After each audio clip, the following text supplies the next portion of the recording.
لین دین میں ہم کمزور کیوں ہیں؟ قرآن مجید اپنے آفاقی پیغام میں 1500 سال پہلے فرماتا ہے والذین هم لأماناتهم وعہدہم راعون۔ ترجمہ، اور وہ جو اپنی امانات اور معاہدوں کا احترام کرتے ہیں۔ یہ سورۃ المومنون کی آیت نمبر 8 ہے۔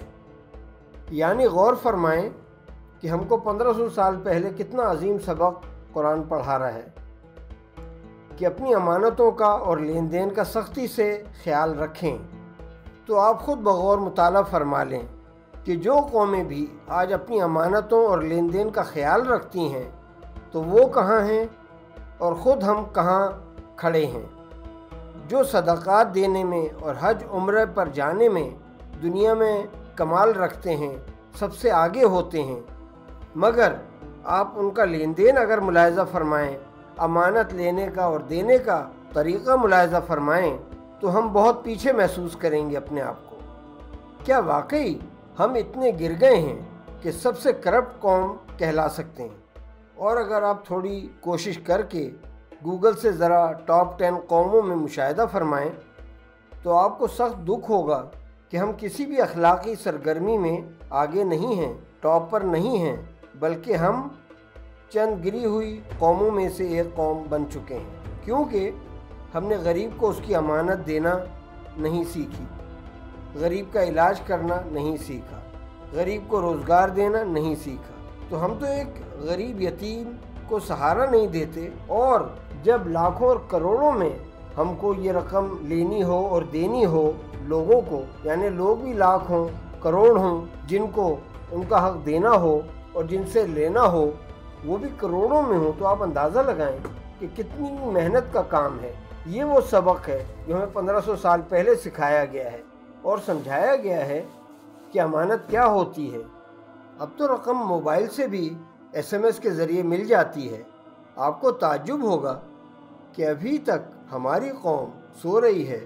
مختلف جگہوں پر الگ الگ مختلف ناموں سے لوگ زکوٰۃ بھی جمع کرتے ہیں، صدقات بھی جمع کرتے ہیں، ٹیکس بھی جمع کرتے ہیں، لیکن مختلف جگہوں پہ مختلف طریقوں سے لیے جاتے ہیں، لیکن کبھی بھی ایک منظم طریقے سے نہ تو جمع کیا جاتا ہے، نہ ہی ایک منظم طریقے سے اس کو تقسیم کیا جاتا ہے غریبوں میں۔ یہی لین دین ہے جس کی ہم کو 1500 سال پہلے تلقین کی گئی ہے، مگر تعجب ہے ابھی تک ہم نہ تو منظم ہو پائے ہیں اور نہ ہی کم از کم جو رقم لی جاتی ہے اس کو منظم طریقے سے جمع کر کے غریبوں اور محتاجوں کو پہنچا سکتے ہیں۔ یہی بنیادی لین دین کا طریقہ ہے جو ابھی تک ہم سیکھ نہیں پائے ہیں، اور چونکہ معاشرے میں لوگ بنیادی اصول نہیں بنا سکے، جس کی وجہ سے مسلمانوں میں لین دین دوسری قوموں سے کمزور ہے۔ مراد یہ ہے کہ جو قوم بھی منظم ہو کر چلتی ہے اور لین دین میں انصاف کا ترازو ساتھ رکھتی ہے، صرف وہی قوم ترقی کرتی ہے اور وہی اعلیٰ مقام حاصل کر سکتی ہے۔ ہم چونکہ کرپشن کو کنٹرول نہیں کر پاتے، منظم قانون سازی نہیں کر سکتے، پیسے کے لین دین کو ترتیب میں نہیں لا سکتے، لہٰذا ہم لوگ پیچھے رہتے ہیں۔